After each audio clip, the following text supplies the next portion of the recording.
Hey everybody, it's Shaun Gibbons from the Communications Network. Welcome to Monday, week, got nothing. I don't even know what week it is anymore, gang. But I hope that you are healthy and well wherever you are. Thank you for being with us. Chances are you're with us for a Communications Network webinar. It's going to be focusing on social sector brands, strategy, and adaptive leadership. So what we need to do to get through this moment. I'll talk a little bit more about that in a minute. So now some of you hear that word brand and get maybe a little bit cranky, thinking I'm working a foundation or nonprofit. I'm going to do gooder space. We don't have brands. Yeah, you do, but I'll talk about that more in a quick minute.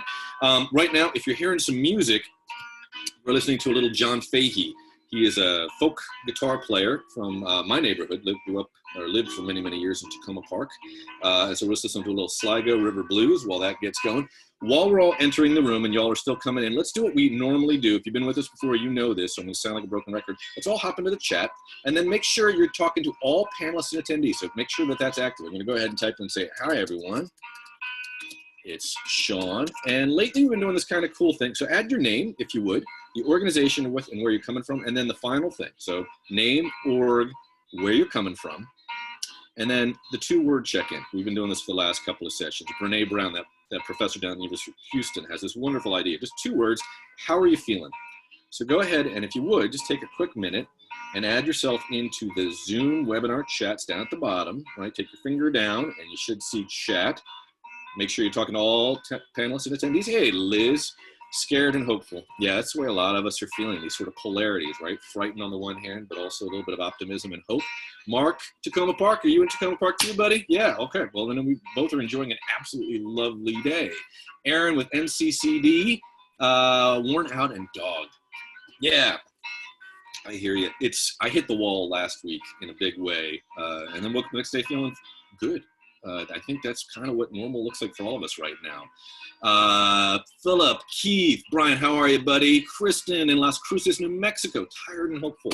Yeah, again, it's really weird. Like, we all have lots of emotions in the course of any given day, but suddenly it's like, I wake up tired, even if I get a good night's sleep. There's something about this. Melinda, how are you out in Montana? Julia, how are you?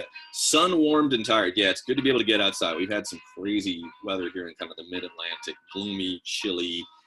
Kate, how are you? Food Bank of the Rockies in Denver. Margaret, how are you? Betsy, Jamie, how you doing, buddy? Feel like feeling, I think it was feeling tired. Hey, for Neck, how are you in DC? Job seeker, beautiful day. Julie, feeling pretty good. All right. Michelle, how are you in Natick, Massachusetts? And I think I just mispronounced that. I always do. Maureen in Colorado, anxious and scattered. Yeah, I've got all these, everything that y'all are putting in, I'm feeling it too, I'm telling you. Christian, how are you? Optimistic for change. Yep, that's a good way to feel too, and absolutely legitimate. Jan, how are you? Thankful and balanced. Good place to be. David out in New Mexico, flat but steady. Yeah, that's a good word. I haven't heard that one, flat, but that's definitely a good descriptor, right?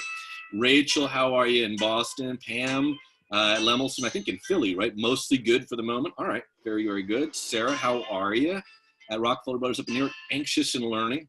Yeah, it's gonna be a long learning season too, right, gang? It's not gonna be over in the next hot minute or even the next 10 minutes, unfortunately.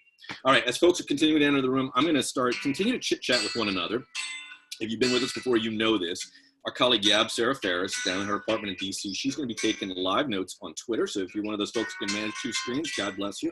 We're organizing around the hashtag ComNetLive. That's COMNETLIVE. If you want to just connect on Twitter with other folks working in the field, we have a hashtag for that too. It's called Comms for Good, COMMS, the number 4, GOOD.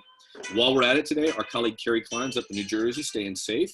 Sheltering in place. She's going to be taking notes, which we will put up along with the video because we're making a recording of this, and that'll all be up online for you very, very soon. Trisha, how are you? Dave, how are you? Alri, how are you? Michelle, out in Colorado as well. Lots of our friends coming in from the Mountain West. Good to see everybody.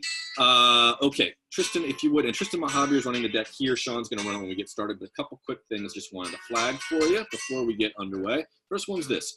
We've been doing a survey. Hopefully you've seen and had a chance to take this. We're hoping to get a couple hundred people to participate.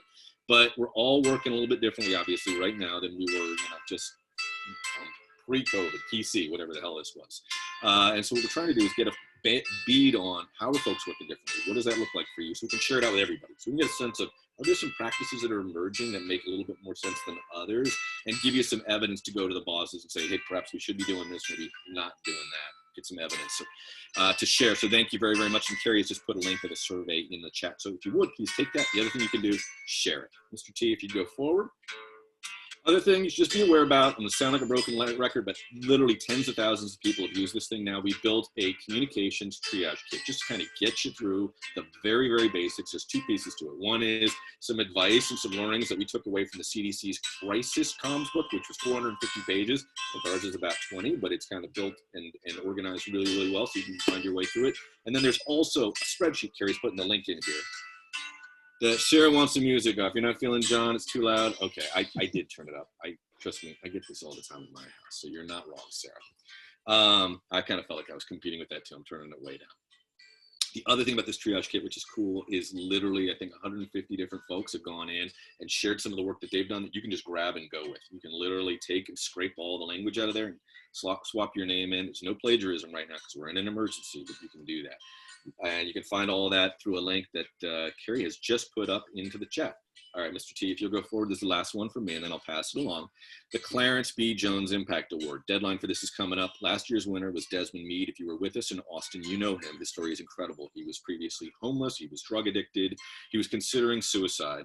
Found his way through that, and during the course of that part of his life, he was incarcerated. He was arrested for a felony, a modest one. But when he went to try to go vote for his wife, after he turned his life around, got married, has a beautiful family, and tried to go vote for his wife when she was running for state legislature, I believe, down in Florida, he discovered he no longer had the right to vote because he'd been incarcerated. So he led an effort that's restored voting rights to Floridians. Just an incredible story. And the truth is, how did we find him? Someone read about him in the New York Times and put in an application. We took the responsibility for chasing him down and hearing all of his story, even the judges voted for him and it made him our winner last year. But we're looking for a similar story. Who has done an extraordinary thing using communications for good to make a difference, to make an impact? You know somebody like that? Tell us about it. We want to hear about it. You can find out more at jonesaward.org, and I'm sure Carrie will put in a link to that in the chat in just a minute. Okay, last thing, Tristan, if you'll just go back to the top slide, because I'm just going to take responsibility for one thing that I know from talking to a lot of you.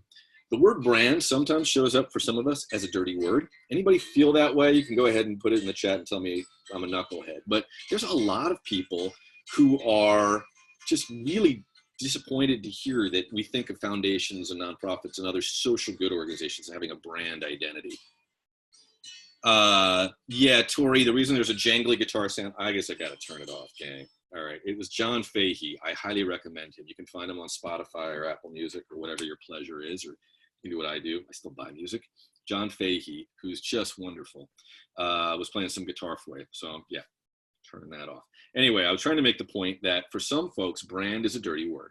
And I couldn't disagree more. I think that that's just silly. I think most organizations in the for-profit world that have brands, by the way, if you ever get a chance after this is over, go on Ad Age or just Google Ad Age COVID-19 ad mashup.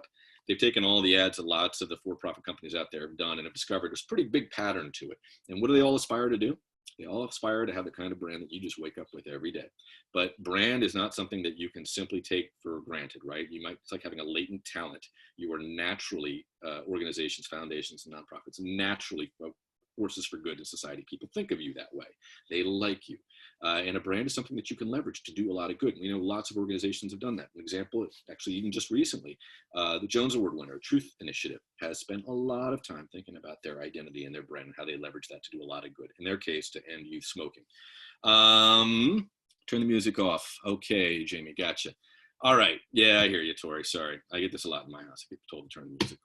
All right, I'm yakking at you for too long. Our Craig and Shaun are with us from Hairpin. They're going to talk about how we can all think about this moment and two things that are really important. One is we got to adapt. We got to learn in order to lead. So we're going to talk about adaptive leadership, and we're going to talk about how your brand as a social sector organization, as a foundation and nonprofit, fits in there. So with that, Shaun, Craig, you want to take it away? And they're going to be taking over the deck in a quick second. So you'll see them for just a second as Shaun pulls up the screen.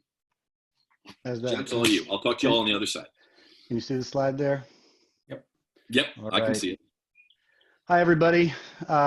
Thanks, Shaun. Thanks, ComNet, for hosting today. My name is Shaun Adamec, as Shaun Gibbons mentioned. I've spent the last 20 years advocating for the causes that I believe in various settings, including in-house, like many of you, as a comms director for for regional, national, and even international organizations, including a foundation. I spent some time in campaigns, and now I'm the president of Adamec Communications, which is how most of you know me, but I also collaborate with some of the most extraordinarily talented, creative, strategic minds I've ever worked with as a partner with a collaborative called Hairpin. And one of my partners in this venture is Craig Bida. Craig, you want to introduce yourself? Absolutely. Thanks, Shaun. Great to be here today. Craig Bida, I'm a brand strategist, brand builder, and a brand storyteller. I, like Shaun, have worked across the sectors, including in government, the nonprofit and social sectors, and also in the corporate world. And thanks, Shaun Gibbons, for leading with Chin on this in terms of thinking and talking about brand today. We're going to try to fill in the pieces to go from a place of taking something for granted, perhaps, or even resisting it, to thinking about how to leverage the powerful tools that exist in the brand strategist toolkit. I worked in corporate America for about 12 years at Procter & Gamble, the company that invented brand management, really has driven brand strategy for the last 100 years. And you'll be seeing today some of the same discipline and intentionality and coherence that private sector and corporate brands bring to their work, to the, I would say and argue, far more important work that those of you on this call are doing and that we work on together, Shaun and I, as you mentioned, through the Hairpin context. So excited to dig in and share some tools and thinking today. Great, thanks, Craig. And so through Hairpin, we like to say that we help shape brands for do-gooders, world changers, and hellraisers. And so if that's you, then you are our people. These are just a few of the advocates and missions that members of our team have either individually or jointly supported and partnered with. And these you can see represent areas of the social sector, causes, missions, and brands, be it education, environment, conservation, food system, arts and culture, public health, housing and homelessness, workforce development, I mean, you name it. And every one of them and every one of those areas of focus and more are experiencing some level of disruption as a result of COVID-19 and the coronavirus. And like all of you, while this may certainly be the most severe disruption your organization has experienced, it very likely is not the first.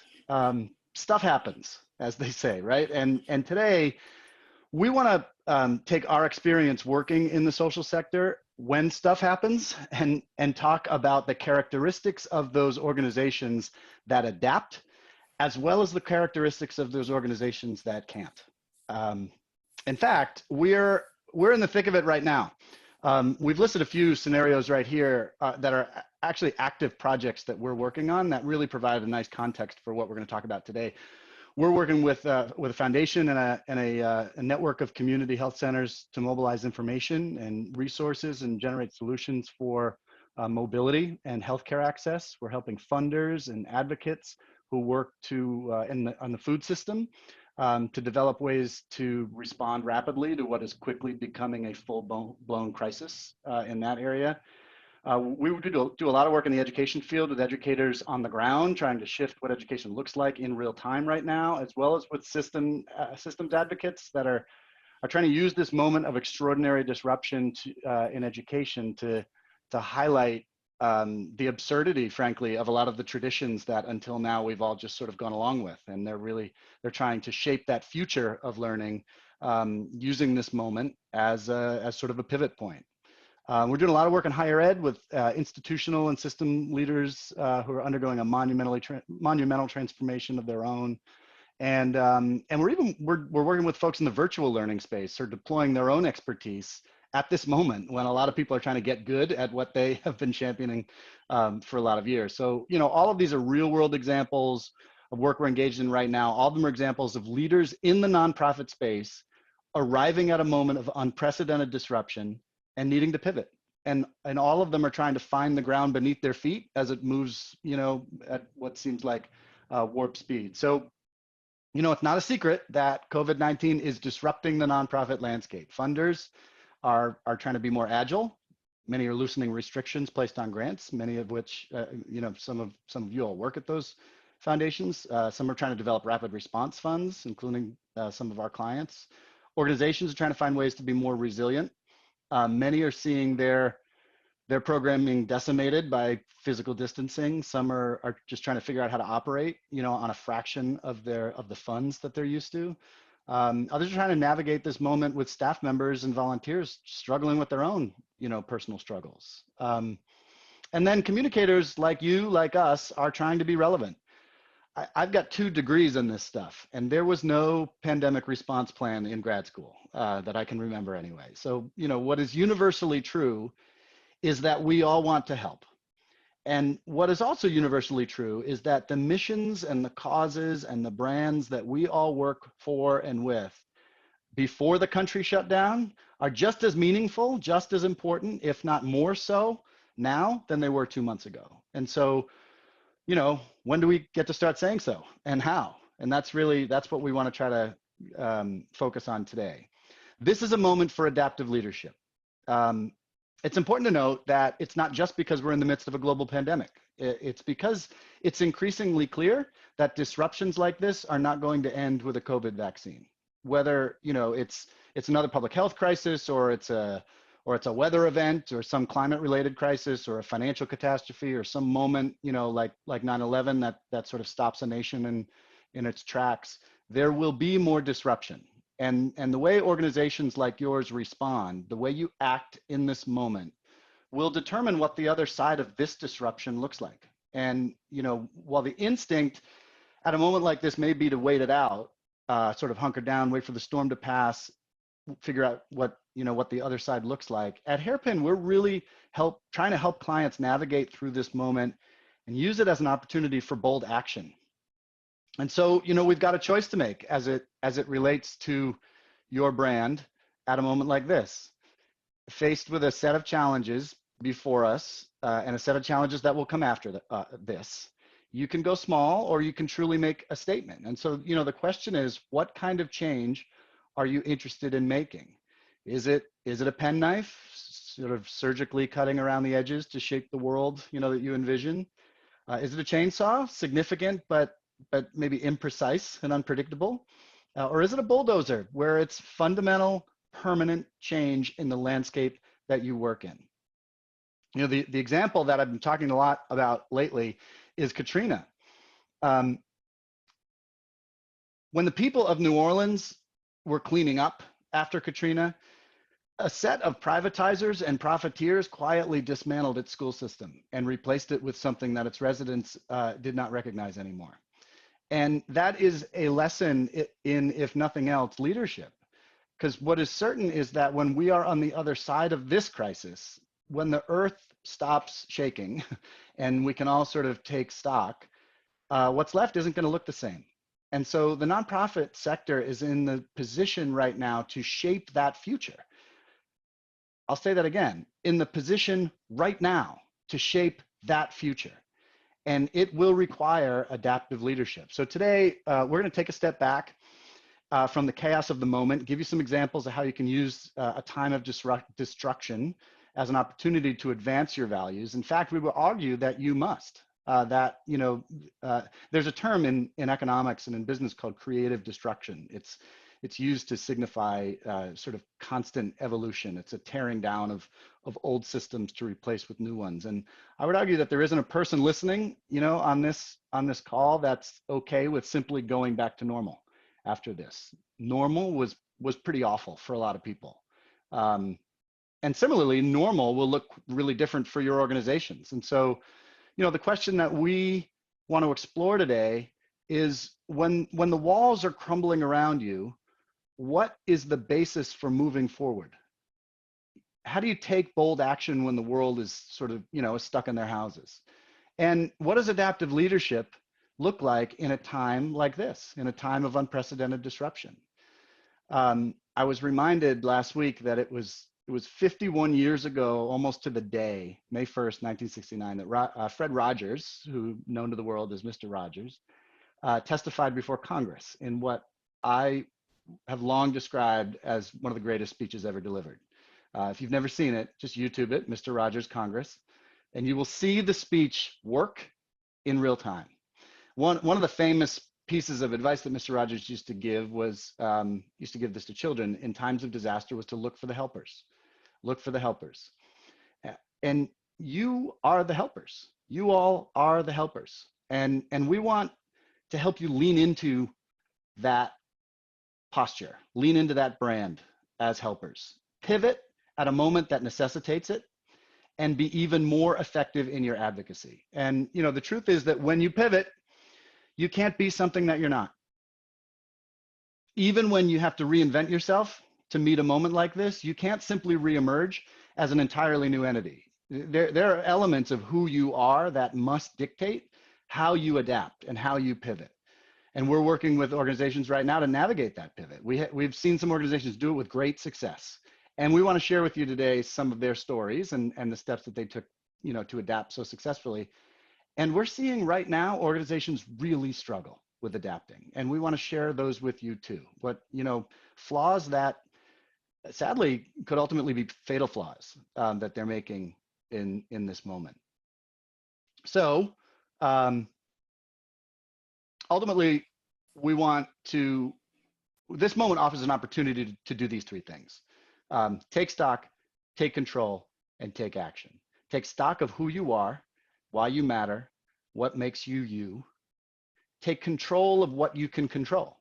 Lean into that identity. Offer up adapted programming under new circumstances. And then, take action, bold, affirmative action that meets this moment and shapes the future in positive ways.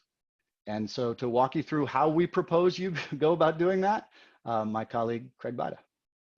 Wonderful. Thanks, Shaun. Appreciate the setup. Terrific. And so what we're going to try to do now is walk you through some examples and some really simple tools that you can use to put all these things that we're holding in the air on this call together. That includes the anxiety and the concern and all the 2 words that trickled in the beginning. That includes the context that Shaun described as one of creative destruction and opportunity, and this incredibly intense need, an urgent need for us to adapt. But the thesis that we're trying to present to you now is that adaptation and being a chameleon is a powerful thing and a powerful asset and absolutely essential for any entrepreneurial-minded individual or organization to do. But you can't pivot to a place, as Shaun said, that you're not. There has to be some non-negotiables. There have to be sort of central, true north ideas and concepts that underpin who you are. And we know that from research that organizations across the sectors that get this right, that understand that there is a connection between inside and outside, and that how people perceive you, and whether you're allergic to a word like brand, people are still perceiving you. And there are social sector organizations that use brand to great power and outcomes, and create outcomes for their organizations that they could not do without that. But to do that, you have to really dig in and understand what is the fundamental core. How do you retain and attract talent? How do you attract partnerships? How do you create value and demand greater value in the marketplace? How do you create relevance for your organization and the social and environmental outcomes that you seek? And on the next slide, we give you the simple 3-legged stool that we're going to walk through. And it really starts in that upper left side with your why and understanding the fundamental underpinnings of why you exist. It then think of this as a stool, one leg ripped out and the whole thing collapses. If you lack a clear understanding and a why, it becomes it makes less sense. How do you know what to do? And then how do you show up to your stakeholders becomes a difficult question. So pulling any one of these out can create risk and can lower your odds of success. And so this is how we approach these questions. We'll now walk through one or 2 examples in each of these. This fundamental question of why you exist is an important one. And the hint is it's not about delivering XYZ products and services. It becomes easy in organizations, particularly under resource constraints and pressures. We know that 60% or so of nonprofit organizations in the US are less than $500,000 in annual revenues. Resources are shrinking, business models are being disrupted. It becomes in some ways more easy to cling to the stuff you do, but we're not talking about that. We're talking about higher order questions that you can see on the next slide that really are thinking more about, actually we'll go through an example. The questions really are about what are you offering? Why is it that you exist in the world? What is that true north? So as an example, Map Academy, a Hairpin client for the last handful of years, chartered public high school in Plymouth, Massachusetts, they have what we call a radical why. They are not living in the conventional world as one might, of thinking about a machine for graduating high school students or for educating or create a learning context for high school students. They're all about thinking about those for whom traditional school systems haven't worked, or those of whom are not at risk of leaving school without a diploma. And so the mindset and the why of this organization is about removing barriers to education, no matter what they are, no matter what they might look like. The next slide talks about some of the beliefs. So this is part of their brand strategy. And yes, we have a public charter high school with a brand strategy. It can be done. That really tries to spell out, this is the blueprint of how they act and why they act. The last one particularly powerful, the last several in this context, where it's about learning, exploring, and achieving, not ranking, complying, and competing. This idea that learning does not start and stop when bells ring. A model in which all of the variables that really put together a traditional high school were brought apart and reconfigured in different ways. And we have a snippet of a little bit from a podcast that we've been doing and having the Map Academy leadership elevate their voice. So you can hear it in the words of one of the co-founder himself. Map Academy at times feels like we're building the plane as we're flying it. And this scenario is no different. And we live in ambiguity. We constantly make changes to our model. So it was one more shift that do we want to shift into remote education during a pandemic? Absolutely not. But it's, that living in ambiguity and being open to change is huge. Map Academy. Thank you. So there you have, in the words of a founder, a laser focus on a radical why, and really agnostic in some ways to the delivery mechanisms, right? Thinking about how to engage the young people that depend on them. So here are some specific assets that were created, some prior to the COVID, but some in the thick of it. Recognition starting at 12 o'clock, virtual student center, a one-stop shop for all parents, students, and teachers and staff of Map Academy to kind of enter in, to make it really easy with explanatory videos so people know how to get to school and get to all the assets. Fundraising efforts that linked to collateral and t-shirts and hoodies.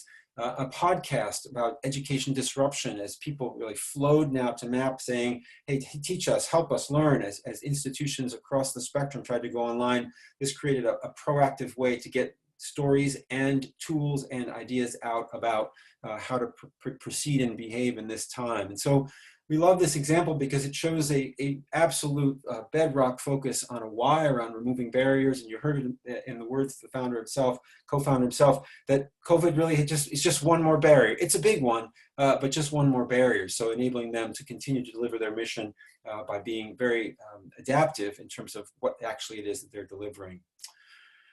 For the next part of this is really thinking about what do you uniquely deliver. And here again, a similar thread. This is not about the products and services you offer, whether you're a foundation and this is the types of support you're providing, whether you're a nonprofit organization and you're delivering X, Y, and Z. It's less about falling in love with that offering and really falling in love with the user needs and the people on the other end of the work that you're trying to invest in and support. And so this means adopting the mindset that is so well known in the corporate sector around functional and emotional benefits, and really thinking hard, following it through to what it actually is the end result of any of your actions and how do you engage and communicate around them. And so the next example is meant to show that, here, wow, a picture of people on a plane. Doesn't it give you the heebie-jeebies just to look at it? Like all these people in a very small space flying at 30,000 feet. We'll get there someday. But imagine for an organization that depends on that for its livelihood. What do you do when COVID shuts down your what? Well, it's all about pivoting on your what to continue to deliver on the why. And we're seeing organizations get stuck at this juncture, right? It's so easy to have assets in place to continue doing what you do and to try to go through those motions. We want to share this one. It's really about an organization, a nonprofit that's thinking about experiential learning for adults. Their conventional what was all about adult educational travel experiences, people getting on planes, people getting on boats, people in enclosed spaces, working together for in-person seminars and learning opportunities. So here just doesn't exist. And for a long period of time to come, likely this will not continue to take place in the same way. So it's an opportunity from a brand strategy perspective. On the next slide, you'll see different take. Imagine a rethinking of a business model, a realization that what they were really offering back in that pre-COVID days was social and emotional determinants of health-driven engagement and activity.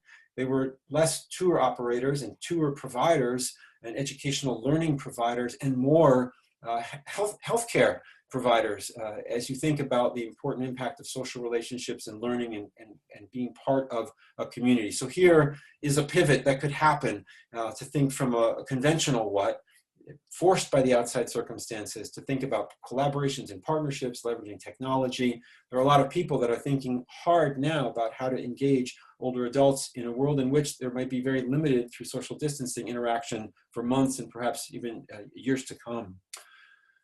The next big, another example, let's count what social distancing will do to Club Passim, right? If you count 6 feet, you might get 4 people in this very densely packed environment in Cambridge, Massachusetts.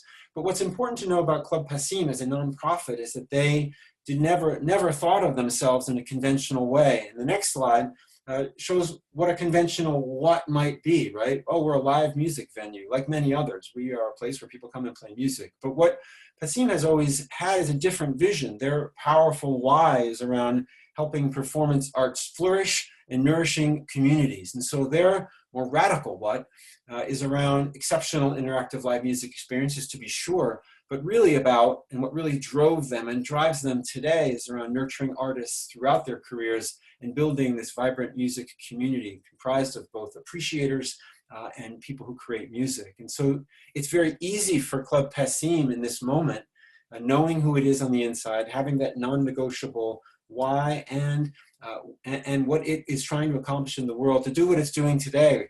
And I included on the right some language from the website for this audience of communicators. They're happily offering refunds, but they're kind of asking you and hoping that you won't take them up on that, because what they're trying to do is use all of their assets in creating this Keep Your Distance Fest to raise money and support for all the artists that they've been working to support for all of these years. So against a clear why, have had to pivot in doing this in a joyful way and engaging a community around supporting artists. And if you don't know them, and if you haven't if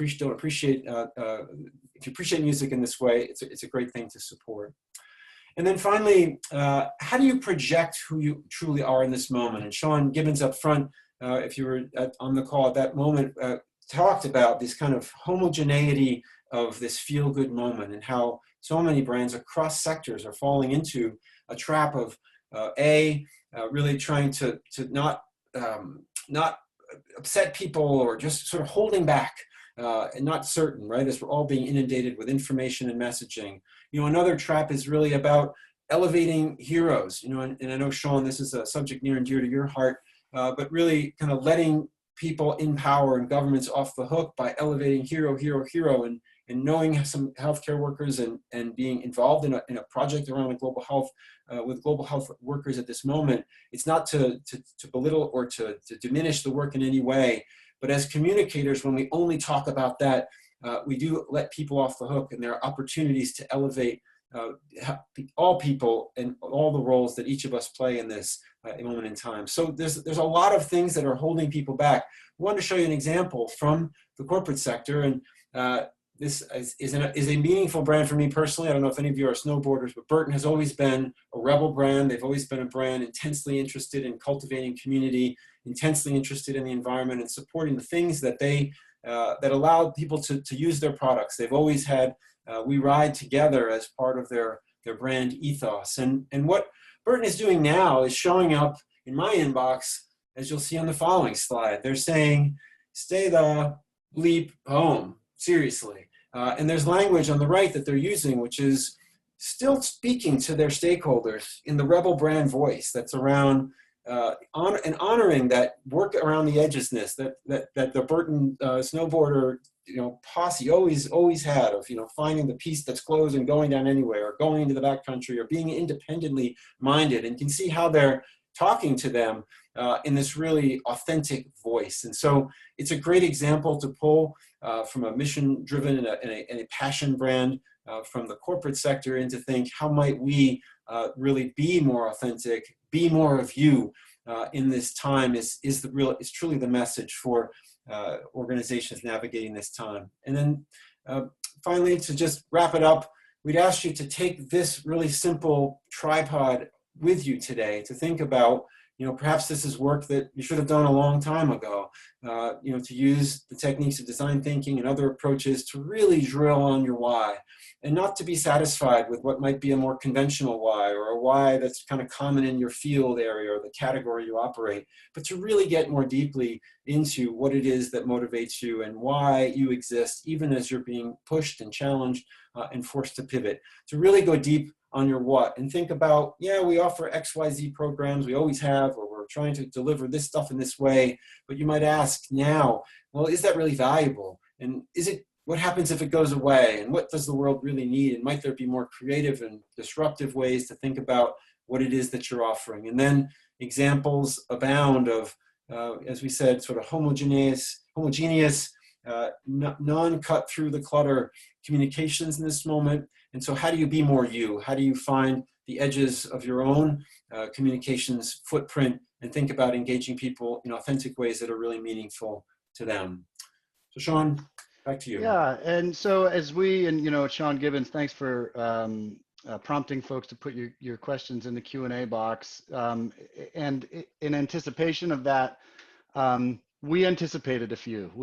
There are some that we're hearing a lot of right now that we thought we would cover up front as you all think of your own.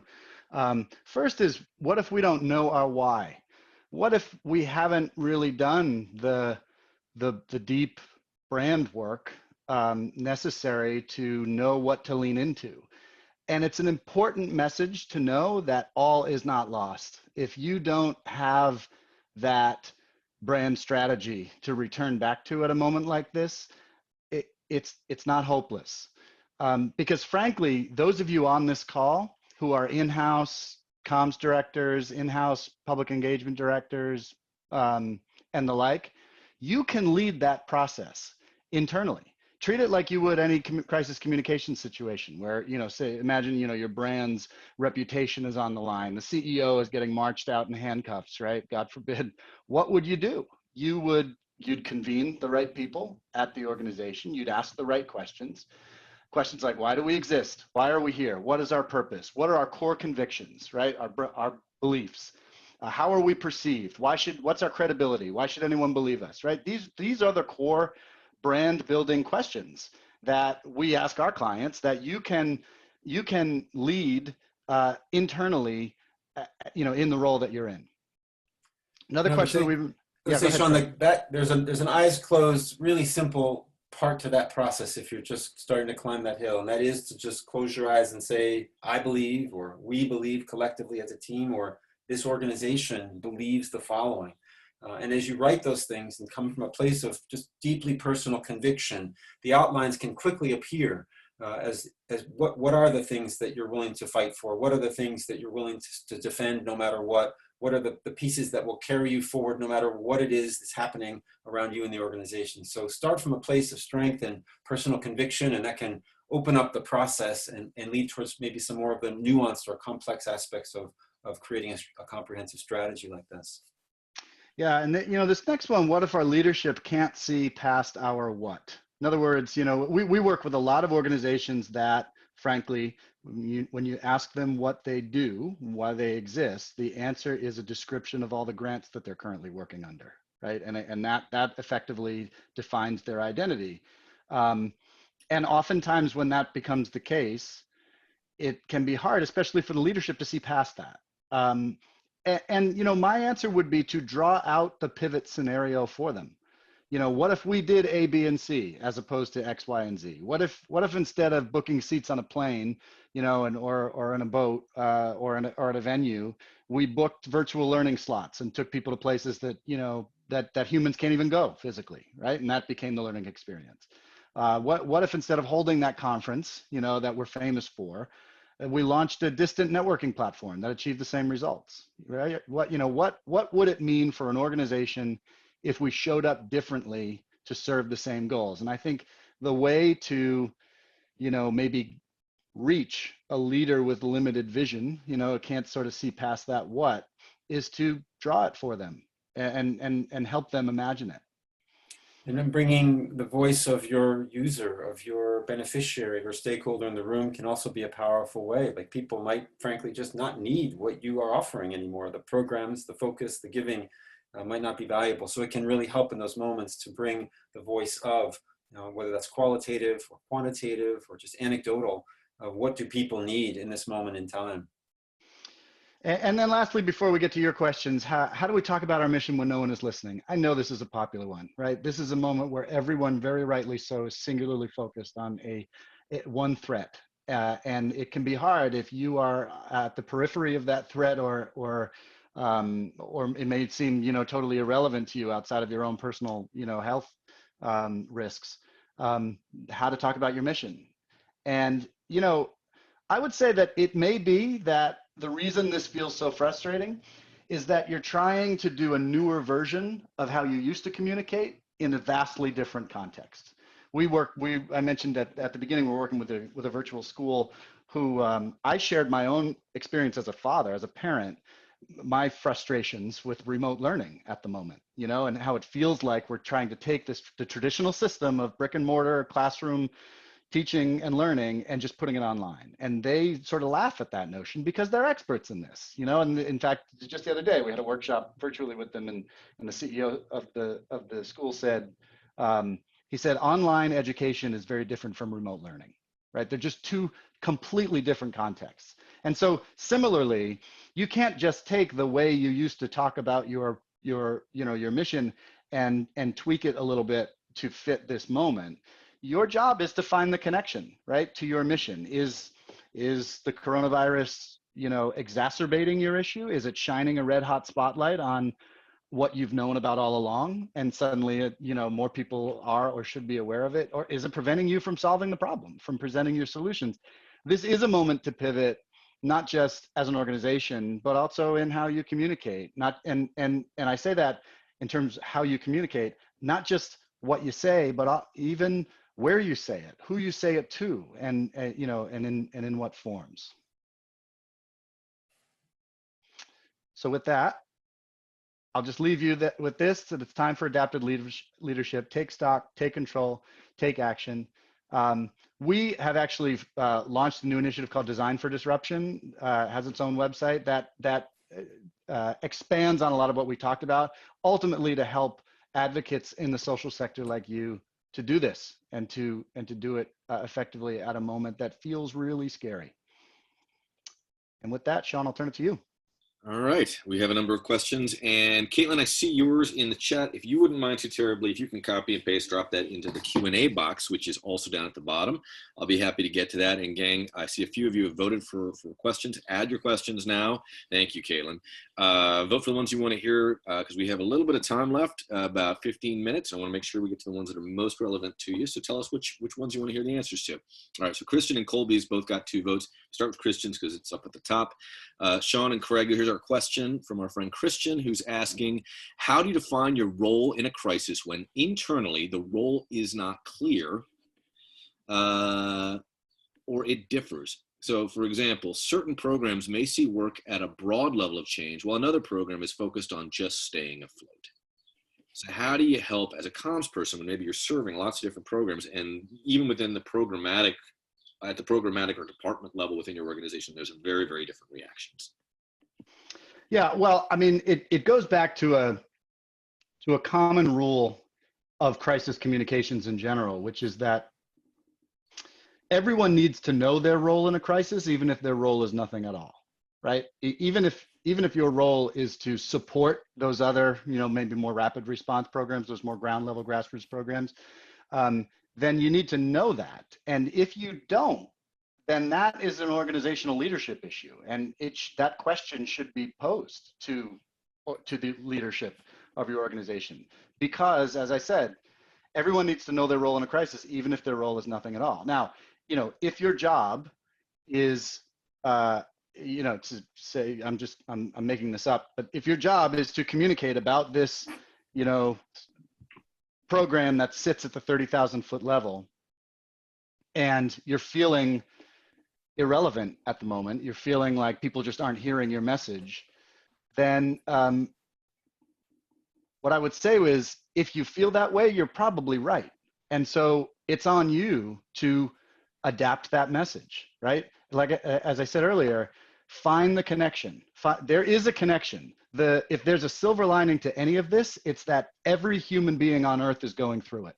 And so it is, this moment is not irrelevant to anybody or any cause. So there is a point of connection between the work that you do and this crisis that everyone together is going through.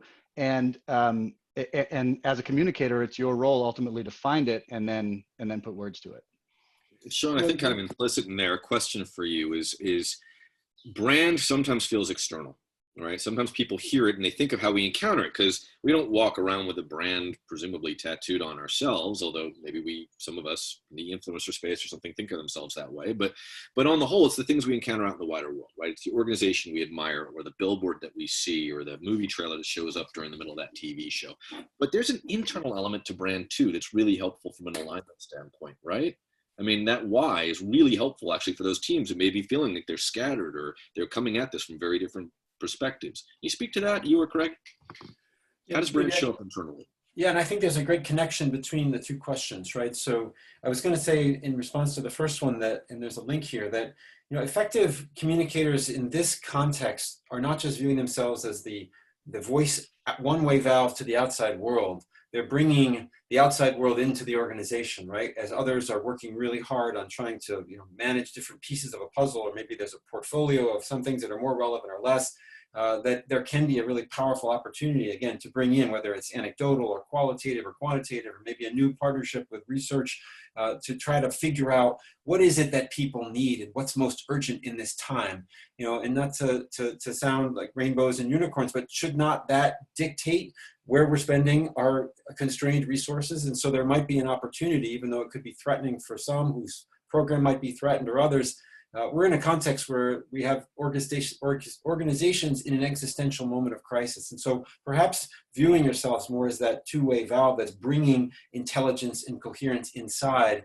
And then Shaun, that is exactly right. Organizations that have a coherence between the inside and the outside, and have an ability for people to understand their why and why they exist and what they're doing, can create a better set of operations on the inside of why we exist and why we do what we do. And so that can also be a powerful way to do it. Shaun, Adamec and I often have this experience. We had it recently where you ask the top leaders, the 20 people in an organization, the leadership team, or a cross section across, and you ask them some of these brand questions, and you end up with 25 different answers, and you are sometimes shocked, right? So if on the inside, we don't have a clear sense of why we exist and what's our most important priority and how we're relevant to the outside world, it's unimaginable that the outside world has even it's like a multiplier effect. And so yes, the benefits are really quite remarkable in terms of higher internal coherence that leads to retention and more efficiency, and a higher return on investment for either invested dollars or the dollars that you're investing in other organizations, and then increased value on the outside world as you attract more resources. So it really is a virtuous cycle if you're able to set it off in that positive direction. And there was, we're going to get to Caitlin's question, and then we'll come back. There was one that someone put up in the chat earlier, which was, what are the questions you need to ask to know your why? How do we go about that work? So we'll come back to that. But Caitlin's question is, any tips for an effective pivot that still takes into account equity? We are moving to more remote offerings in place of typical face-to-face events, but have concerns that people in our audience who don't have access to the internet will be left out. So how do we do that? How do we bring equity into this process? Yeah, it's an important thing to keep in mind. Frankly, it's an important thing that a lot of school districts, some of which we work with, are grappling with. Some more than others, sadly, or some less than others. There's a school district nearby where I live that is offering materials that are going out electronically, to be picked up hard copy at a place, a regular, consistent place daily. And so it's an important thing to keep in mind. Here's what I'd say. Multiple pathways to multiple entry points. That's the name of the game when it comes to this sort of stuff and keeping equity in mind. If you can develop, things are less equitable the fewer ways people can access them, right? Because then only people with those means to access them, can do it, can reach them. So the more entry points you can offer people for your stuff, for your engagements, for your convening, whatever it is, the better. It can, and think outside the box here. Is it a, certainly you can record the thing and put it up. So if people can't get there live and, engage in that way, then at least they can experience it that way. But can people join by phone? Can people listen to the presentation either live or recorded by phone? Are there written materials that people can access and get the same, the same information? The more entry points that people can access, the better, and be creative. And I would build on that to say that there is a mindset here that can also get in the way. So, if Shaun, as you said up front, that brand is something that creates allergies, right next to that is partnerships and corporate engagement, right? And so there can be troublesome and difficult interactions, but there can also be incredibly powerful and meaningful ones. And so, as you think about a school district that's purchasing Chromebooks to get them in the hands of every student, and then having a partnership with a service provider to ensure that every student in that school district has access to the internet through a negotiated discount or even as a corporate philanthropy action.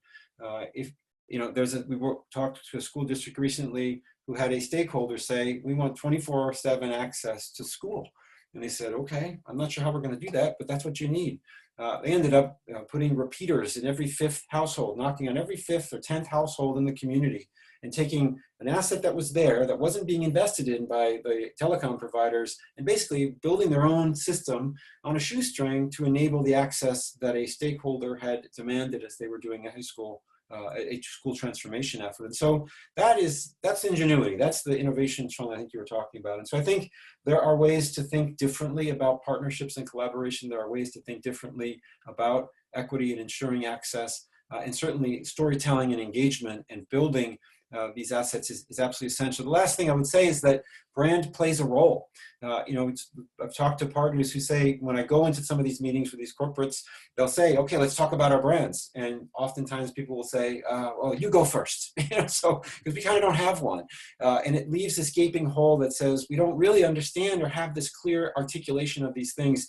So it actually stops the conversation or doesn't make it anywhere near as robust as it could be in terms of trying to create joint value across public, private, and nonprofit sector partnerships. So another thing to think about, how can you reorganize your thinking and adopt mindsets that facilitate that type of breakthrough innovation. Your next question comes from our colleague Colby, who asks, do you have any suggestions on how to encourage or instigate this kind of mindful pivot quickly in an organization that this may have a history of moving slowly or thoughtfully while introducing new messages? So what's this? I can't imagine any of us know organizations like that. I was going to say, Colby, you're not alone. Believe me, you're not alone. Look, the best way to sort of force this kind of thinking is to call the question in a forced setting, literally in a room where it's on people's calendar. We have the best luck in situations where we're not sending an email and waiting for the CEO to respond to it. Instead, we are getting the CEO and the top leadership and the comms people all in the same room together for the purpose of talking about this stuff. And I will say, Colby, in the least self-serving way as I possibly can, it can sometimes be more effective to bring someone in to facilitate that. And I'll tell you why. I have seen firsthand, I was in-house at a big international nonprofit. I was their VP of communications. I left and launched my own firm, and now they are a client of mine. And they listen to me way more now than they did then. And I'm the same guy. I'm the same person giving the same advice, but boy, is it a different posture. So if the frustration is that we move too slow and it's really hard to get people's attention, that's one thing. If the frustration is I just can't get them to listen to me, then sometimes it takes getting them to listen to someone else, even if they're giving the same advice. The other thing I would add to what Shaun said is that, you may need to adopt the stance of what we call out at Babson, where I do a fair amount of work, an entrepreneur inside. And so entrepreneurs are not only people that are chasing VC money to try to create something, or social sector leader trying to get a grant to start an organization. They're people working inside of organizations. And so a huge part of that mindset is being externally focused and thinking about, what do people need? What are the needs out there? And so, it can happen rapidly in a crisis context, or it can happen just by you bringing a deeper understanding of the context and the user, and even in meetings or in conversations or in proposals for initiatives, to bring a higher focus, less on the grant requirements we're writing into this to get to X because that's what we want to do, versus simply asking, well, what do people need? What if we got out of people's way and just helped them by helping them achieve their objectives in a different way? And so there are some design thinking tools that perhaps some people on this call have used or are using currently that do this, that are all about human-centered design and design thinking and cultivating empathy and bringing those tools in. And it can be hard to start to say, no,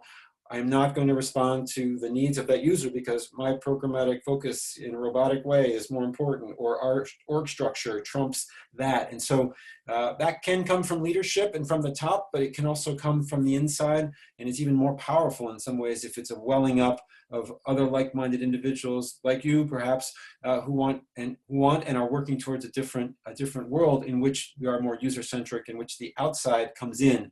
And if it's one thing I would say to take away from my perspective, is I see communications and marketing people thinking in this way, that they are a portal between the outside and the inside world, versus, as I said earlier, that sort of one-way valve communicating stuff. That can change the pH balance in an organization. That can lead to some of these shifts and change the orientation and focus.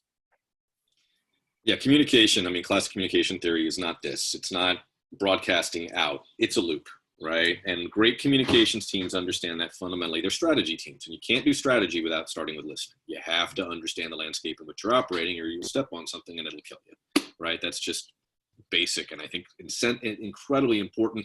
Unfortunately, it's not the posture of a lot of foundations and nonprofits who see communications as a functional role, as an adjunct to the work. You draw a vertical. I've often said this. Sometimes you see communication sitting out on a lonely island with tech and HR, all worthy work.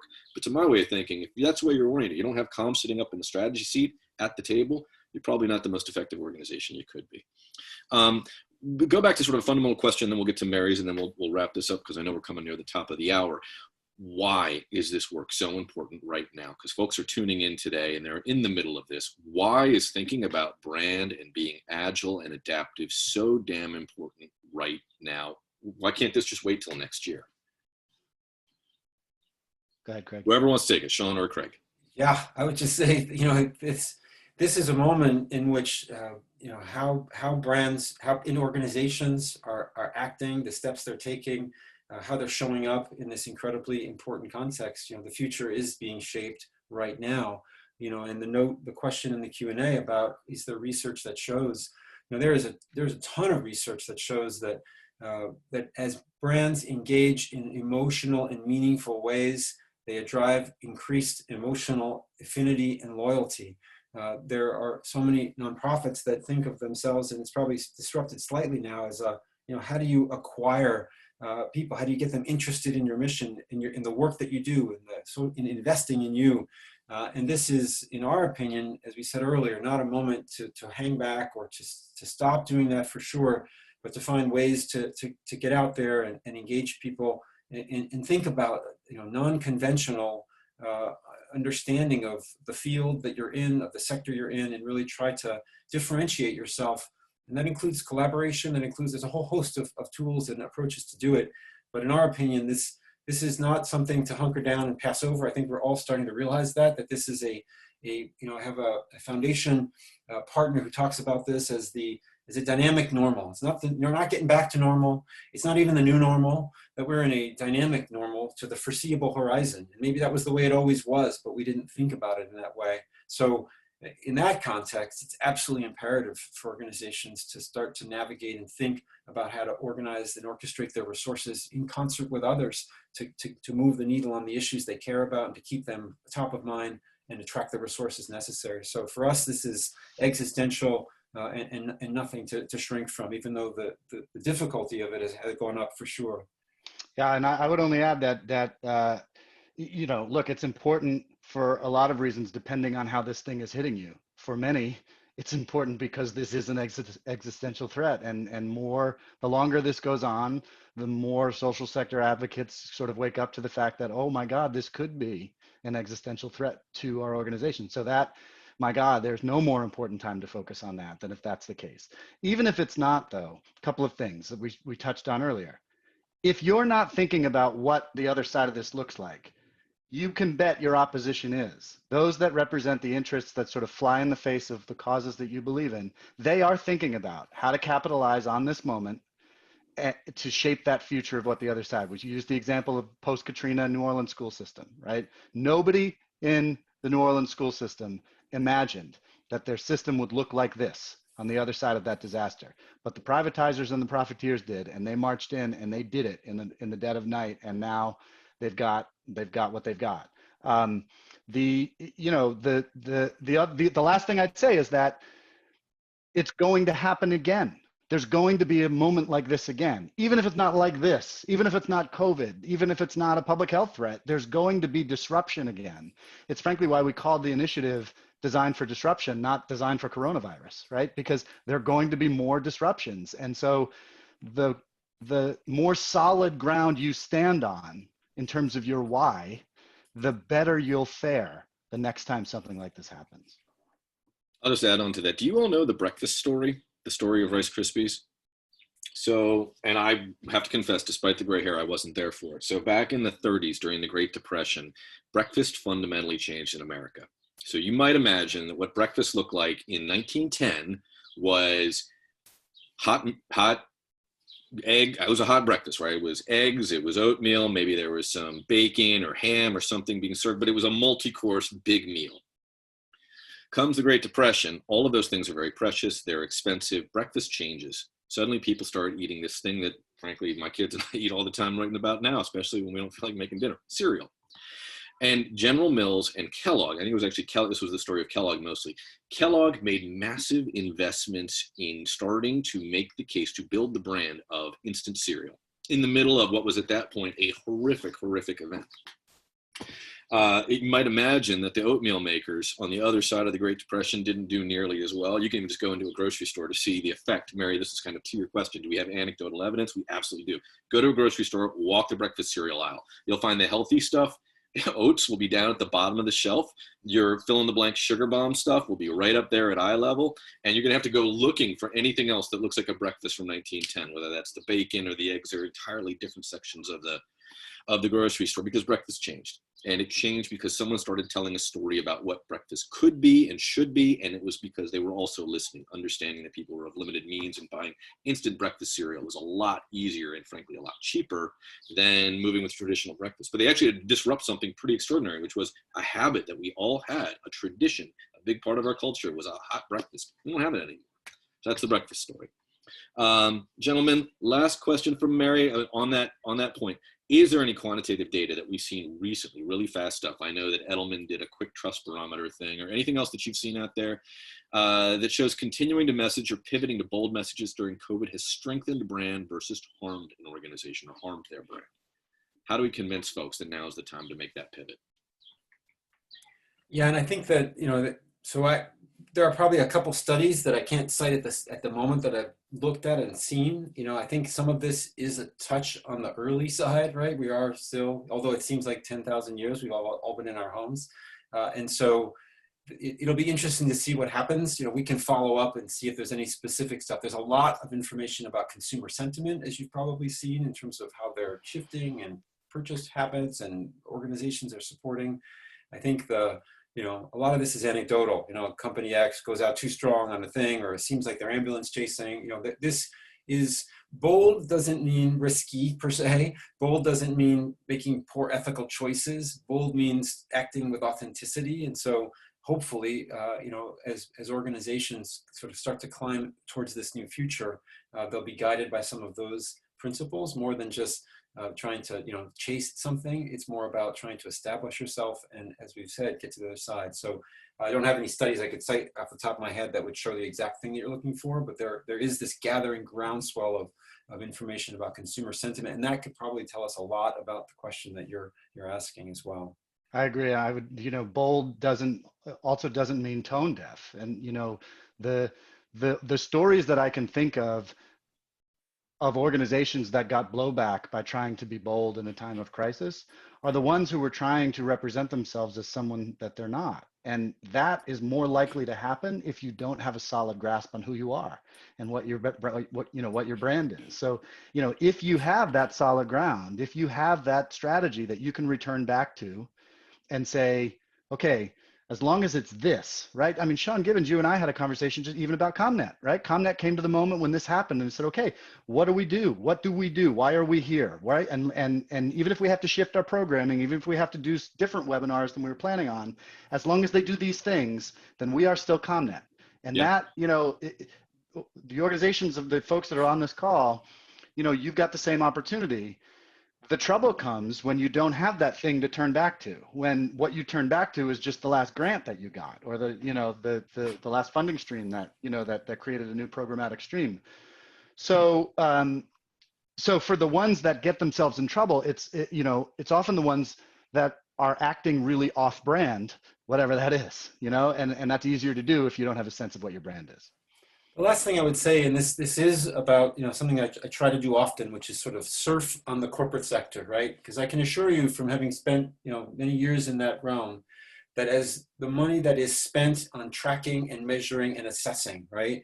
We know from the Unilevers of the world that the brands that they have that are taking support for social issues generally, not in COVID context, outperform their brands like 2x, and 75% of Unilever's growth is coming from brands that are doing this. You see staid and conservative companies like Procter & Gamble taking supportive stances on diversity and marriage equality. You see brands that I know, having worked on them, that are spending literally millions of dollars a year to track their consumer sentiment and track how people are perceiving them, making these investments. And I always say that's a proxy. If you see someone like that doing that, you know that they're studying this in a way. Nike is another phenomenal example. My wife worked for Nike for many years. The CEO of Nike said after the Colin Kaepernick stuff, as long as more people support us than people who don't, I'm fine with that. I'm fine losing a couple people on the turns, because this is so important to us that, in fact, we don't want people in our brand world that have the set of beliefs that are inconsistent with what we're putting out there. So it is powerful, and it's different if you're a multi-billion-dollar company. I'm not trying to draw an exact parallel, but I say that if you're looking for proxy research and you don't have time to find or spend or to invest in that money, that when you're looking at brands that are making these decisions and you're seeing the success that they're having, you can bet that there's an increase in terms of the return on investment, in terms of their ability to attract the things that they're trying to do. And those same rules, those same principles apply in the social sector as well. That is a good place to leave it. Thank you both, Shaun and Craig, for all of your time. We've gone past the top of the hour. Everybody, thanks for being with us. See, folks are starting to head out of the room. If you're looking for something to read, I just picked this up. Don't judge me, because I'm only a couple pages into it, because I live with children. So reading is always something that happens super duper late at night. But the new Ta-Nehisi Coates book, it's a novel. His first novel, it's called The Water Dancer. It's absolutely excellent. So if you're looking for something to read, I found this is a great way to kind of get my head right, is just diving into a book for a few minutes. Shaun and Craig, thank you again. Truly grateful to both of you. We will be back next week for another one of these gatherings, gang. In the meantime, we will have a survey. If you haven't had a chance to take it, or even better, if you have, please maybe make it your mission over the next couple of days to share it out with a couple of friends. We're trying to get a lot of responses so we can get a really good kind of coherent, cohesive view of how folks are responding to this moment. And that might be yet another way for y'all to help understand how you might pivot and adapt to this moment. Because reality is, we are going to have to do this. This is an inflection point. Things will not be quite the same on the other side of this, and not everybody we know is unfortunately going to make it to the other side of this. We're out in the wilderness right now, but this is one essential, important way for us all to do our due diligence and to do our duty to the organizations that we serve and the missions that we believe in, which is knowing our why and helping our organizations stay true to who they are and actually leverage this to get better. Because the other side of this, Shaun and Craig are 100% right. There are a whole lot of people out there right now who are looking to find ways to make a profit or to take good advantage of this. that's just a possibility and an opportunity in front of them. And the only way that we're going to see some of the ideas we want to all champion and support and see come to fruition is to meet them out there on the field and make sure that our ideas prevail. And brand is a big way to do that. All right, gang, thanks very much. Be safe and well. We'll talk to you again soon. Cheers.